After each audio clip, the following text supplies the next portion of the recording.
Current carrying circular loop of area A produces a magnetic field B at its center. Show that the magnetic moment of the loop is A.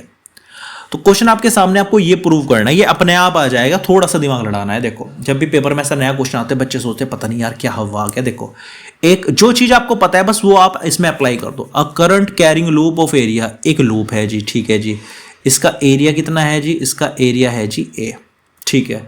एक magnetic field produce करता है centre पे B. अच्छा centre पे loop का formula हमें पता है क्या होता है, म्यू 0 I अपॉन 2r होता है। ये होता है ना, आर क्या है इसकी रेडियस, रेडियस हमने खुद से एज्यूम की, दे रखी, दिया क्या उसने एरिया। तो एरिया रेडियस में अच्छा रिलेशन क्या होता है, ए होता है पाई आर स्क्वायर। अब आर का फॉर्मूला क्या, आर स्क्वायर क्या हो जाएगा, ए अपॉन पाई, और आर का फॉर्मूला क्या हो जाएगा, अंडर रूट ए अपॉन पाई। तो रेडियस को आप क्या लिख सकते हैं यहाँ पे, अंडर रूट ए अपॉन पाई। इस फॉर्मूले में भी आप आर की जगह क्या लिख सकते हैं, अंडर रूट ए अपॉन रूट पाई। सिंपल बात है। चलिए आगे चलते हैं। इसके बाद कहा गया है शो दैट मैग्नेटिक मूवमेंट। भाई मैग्नेटिक मूवमेंट का फॉर्मूला होता है आई ए। अगर बहुत सारे चक्कर एक लूप में ऐसे कोयल सी बन रही है तो एम होता है एन आई ए। एन क्या है, जितने टर्न है इसके अंदर, वो आई क्या है जो करंट इसमें फ्लो हो रहा है, ए क्या है इसका एरिया है। तो एन तो एक ही चक्कर है लूप का। तो खैर आई की वैल्यू क्या है हमारी, आई की वैल्यू हमें नहीं पता, तो आई की वैल्यू अच्छा सेम रख दो या तो। अच्छा एरिया झुका दो।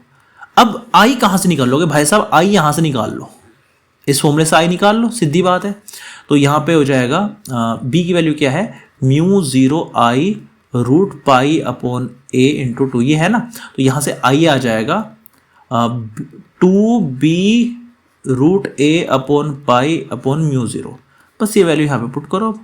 तो ये हो गया 2b अपॉन म्यू 0 रूट ए अपॉन पाई इंटू ए। यही प्रूव करना था मेरे हिसाब से, 2b म्यू 0 रूट ए अपॉन पाई आपका आंसर है। कौन कौन से फॉर्मूले यूज हुए, एक तो लूप के सेंटर पे मैग्नेटिक फील्ड कितना होता है, म्यू 0 I अपॉन 2r होता है। एक अगर इसका एरिया दे रखा है और रेडियस फाइंड करनी है तो फॉर्मूला होता है अंडर रूट ए अपॉन पाई। एक है अगर इसका मैग्नेटिक मूवमेंट निकालना है तो फॉर्मूला होता है आई ए। अगर बहुत सारे चक्कर हो तो एन की मल्टीप्लाई और कर देना, एन आई ए। बस ये फॉर्मूले इसमें यूज हुए हैं, 3 फॉर्मूले, ये आपको लर्न होने चाहिए, ये आपको याद हर हालत में होने चाहिए।